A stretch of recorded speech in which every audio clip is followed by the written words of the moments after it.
What's up, everybody? Paul here from the Hoops Crew, and today we are talking about a topic. Look, we're in a crazy period of the AFL season here. We are right on the eve of the real thing. There's pre-season games, there's practice matches, there's match simulations, but there's not the real stuff. So everyone wants to talk about football, but we don't have the real deal to talk about yet. News bubbles to the top in these occasions. And of course, there's plenty to talk about, whether it's Geelong looking to acquire Matt Rowell. There's lots of other trade targets being discussed. There's player positional things. There's so much to talk about right now other than the game itself.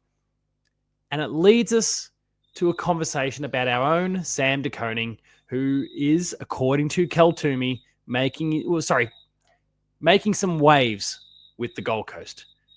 Not to say he's leaving, but he's making some waves. They are taking some interest. They are asking questions. And it's going to lead to this video today where we're going to talk a little bit about Sam De Koning, what we should expect from him this year, and what it means for this interest to be expressed by the Suns.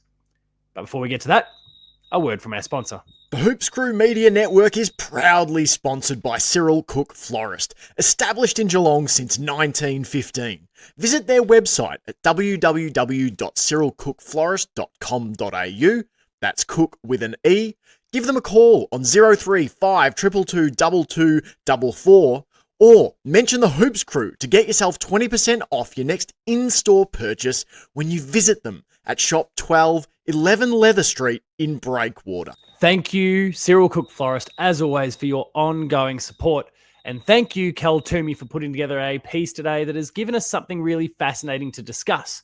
Now, I don't know if I necessarily believe it.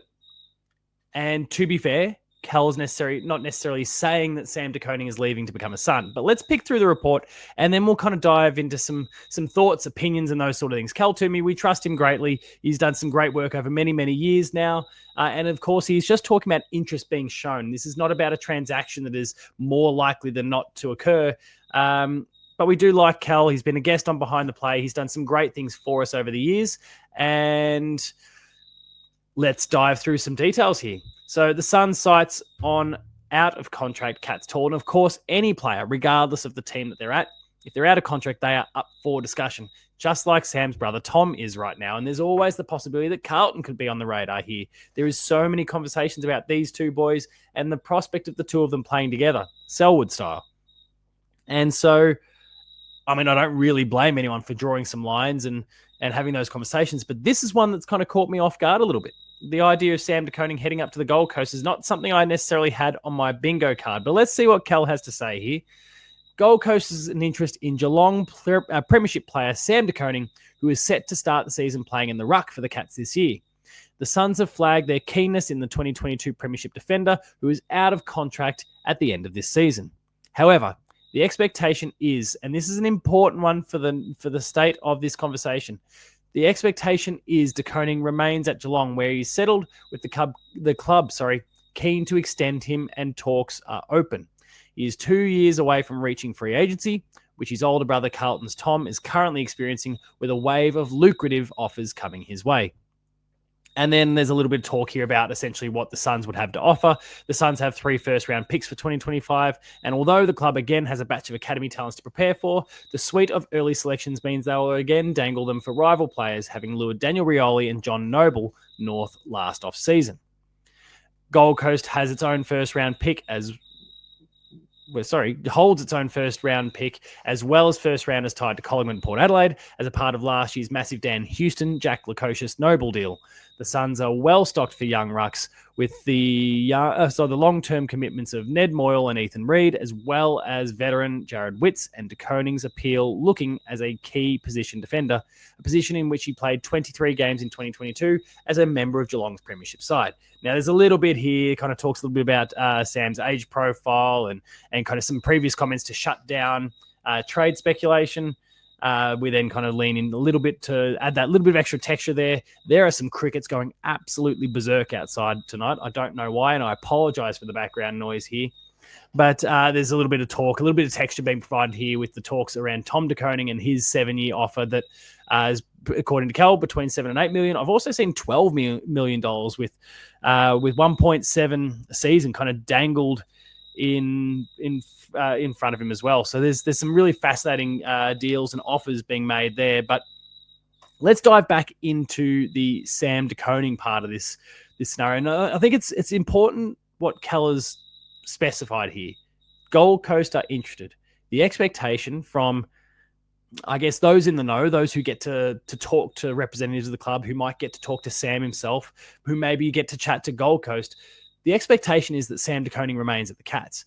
But I am really interested to see how this takes shape over the course of the year, because Sam he's in a really strange limbo-like position with the Cats at the moment. As Cal talks about, and as we all know, Sam is a premiership Cat playing as a full-back. And there's a lot of people, myself included, that would very much like to see Sam play that key defensive post more often. But we've certainly seen in this awkward transitional period for the Geelong Football Club, with Reece Stanley at the nearing the end of his career, and then the heir apparent being Toby Conway not being able to get his body right. Mitch Edwards is still a little way away, though he's showing some really promising signs. Mark Blitzarves has obviously done a power of work as kind of the third man up for a long time, and then at different points kind of the go-to ruckman when Reece Stanley was down, but his role is seemingly evolving. I'm really, really interested to see how the role that Sam has to play this year has some sort of bearing on, firstly, obviously the Cats' prospects in 2025. He might really relish the opportunity as a ruckman this year. He certainly got a taste of it last year, and that was a great start for him. And maybe he's excellent in there. I mean, Tom De Koning is doing a fantastic job as a ruckman for the Blues, and maybe Sam is fated to be in the same sort of role for the Cats. But right now, I still would much rather him play that key defensive role, and he's doing what needs to be done for the team right now. Is he happy with that, though? Does he actually want to be more involved in the game than what you can be as a key defender, where you're kind of following a guy around, and the nature of his particular role means you're not rebounding super often. It's more about, defensive plays and intercepts and kind of, breaking up the opposition's momentum. Maybe it's more appealing for him to be in the midfield as well. And with that occurring, maybe he's more likely to stick around. If there was even some fleeting thoughts about departing the Cats, perhaps playing in this, I mean, we hear so many players talk about over the years, and they're not usually, the size that Sam De Koning is, but they're always talking about, they aspire to get into the midfield. They aspire to do more time in the midfield. And maybe Sam is wired that way as well, that he knows that as a ruckman, it's his chance to, utilize his athleticism, run around and stretch his legs, hit the scoreboard a bit more often, be a more attacking player than a defensively minded one. And it'll be a really fascinating prospect to see him played out for the Cats this year, but also what that means for him as a Cat going forward. Does this leave him more interested in sticking around? Does that result in him wanting to stay? Because as Cal's article talks about, there's obviously, they've got ruckman. They're already doing all right for ruckman. Of course, there's wits there at the very top of the whole pile. So they've got their options. Defensively, they're also doing all right with Sam Collins and co there. So it's a really interesting one to see, I guess, from a Gold Coast perspective, how Sam De Koning would even fit into the picture here. But they're keen, apparently. They might be even trying to sound this out, because, of course, there's been the conversation about Matt Rowell. And if you haven't checked out my video about him and the possibility that he becomes a Cat, then please go check that one out. Maybe they're sounding Sam out now, because if the Matt Rowell deal comes to pass, maybe the Gold Coast is going to turn around and say, well, fine, we'll transact, but we expect something big in return, and we want something, big in terms of value, but something big in terms of we want a key position player, and Sam De Koning is the guy we want. They might be looking to kind of set up a strong arm situation here. Well, we'll give you your man, but here's what we want in return. And that's, I don't know if I'm crazy about that. I'd love to have Matt Rowell on the team, but I don't know if I want to give up Sam De Koning for that to happen. Now, of course, I'm just spitballing all of this, but it is part of a picture here. And often you've got to give something to get something. I mean, I think about Jeremy Cameron. Now, we didn't really transact on players here, but we gave away 3 first-round picks. That was a big price to pay for a player of Jeremy Cameron's quality, who's the absolute pinnacle of the game these days. And it got us a premiership. And maybe the idea for the Cats might have to be at some point, well, if you want to get Matt Rowell, if you want to bolster that midfield one more level and take yourself again to the Holy Land, maybe you got to pay up big, and maybe it's not picks. Maybe it's a key player. And I'm still a little bit wary about that prospect. I don't love it, but I think it's going to be a really interesting thing. I trust Cal. I believe that there is some substance to this. I believe there's some smoke, but he does stress again that Sam's not necessarily interested, and the expectation is that he remains at the Cats. But we'll see how this develops. It's a lot of time for people to talk. We've got a whole season before us, a whole off season before us, a whole trade period before us before we know where these different puzzle pieces all land. And so we'll see how it all shapes up. I, for one, hope that we can pull off a heist, get Matt Rowell, keep Sam De Koning, and not even pay a massive bounty for it. The Cats have a great knack of that, but we'll see what comes of it. Sam De Koning right now, again, I'd love to see him as a key defender. It seems like he might even potentially be sharing the rucking role with Mark Blitzars a little bit. He might be the lead ruckman, but then they'll kind of swap positions. It's their opportunity to remain on the field and rest a little bit, because Mark Blitzars seems to be getting kind of more minutes in the defensive end of the ground from all reports. That could be a really fascinating one that they can really kind of wax off each other and create a really functional defensive and midfield unit as a result. That's a really interesting scenario too. But more on that, I think, as we get a little bit closer to the season, once we see a few practice matches and those sorts of things come to pass. Thank you very much for checking out this episode, this video.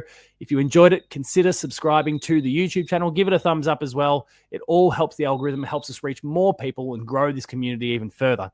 There's lots of awesome videos, and you should go check out the Patreon for more, where you'll get exclusive content, early access content, and extended content from the chaps, from myself, and from Ben. Lots of cool stuff on the Patreon there. There's some stuff that's already behind the paywall right now that is ready and willing to be accessed for the cost of $5 for an entire month.